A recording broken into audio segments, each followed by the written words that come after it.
Okay. కోప స్వభావమున్న వ్యక్తులతో ఎలా వ్యవహరించాలి? దీని గురించి బౌద్ధ బోధనలు ఏమి చెప్తున్నాయో క్లుప్తంగా చూద్దాం.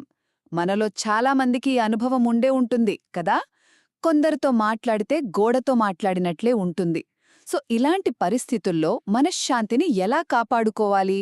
దీనికి అంగుత్తర నికాయ అనే ఒక ప్రాచీన బౌద్ధ గ్రంథం ఒక ప్రాక్టికల్ గైడ్ ఇస్తుంది. సరే, మొదటి పాయింట్, అసలిలాంటి వాళ్లను గుర్తించడమెలా? సింపుల్. మీరు చిన్న విమర్శ చేసినా చాలు, వాళ్ళు వెంటనే కోపం, ద్వేషం, ముండితనంతో విరుచుకుపడతారు. ఇక రెండవది, వాళ్లతో వాదించడం ఎందుకు మంచిది కాదో చెప్పడానికి ఈ గ్రంథం 3 పవర్ఫుల్ పోలికలు వాడుతుంది. వాళ్ళొక చీము పట్టిన పుండులాంటివాళ్లు, దాన్ని తాకితే ఇన్ఫెక్షన్ ఇంకా పెరుగుతుంది.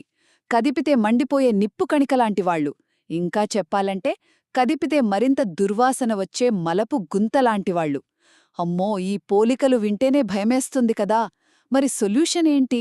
అదే మన మూడో ఫైనల్ పాయింట్. వాళ్లపట్ల ద్వేషం వద్దు, సమచిత్తంతో ఉండండి. కానీ వాళ్లతో సహవాసం మాత్రం వద్దు. అంటే ఫిజికల్గా, సోషల్గా వాళ్లకు దూరంగా ఉండాలి. మిమ్మల్ని మీరు అనవసరమైన గొడవల నుండి, హాని నుండి కాపాడుకోవడమే దీని వెనక ఉన్న అసలు ఉద్దేశం. సింపుల్గా చెప్పాలంటే ఈ ప్రాచీన జ్ఞానం చెప్పేది ఒక్కటే: అస్థిరమైన మనస్తత్వం ఉన్నవాళ్లతో వాదించి మీ ప్రశాంతతను పాడు చేసుకోకండి. వాళ్లనుంచి దూరంగా జరగడమే ఉత్తమం.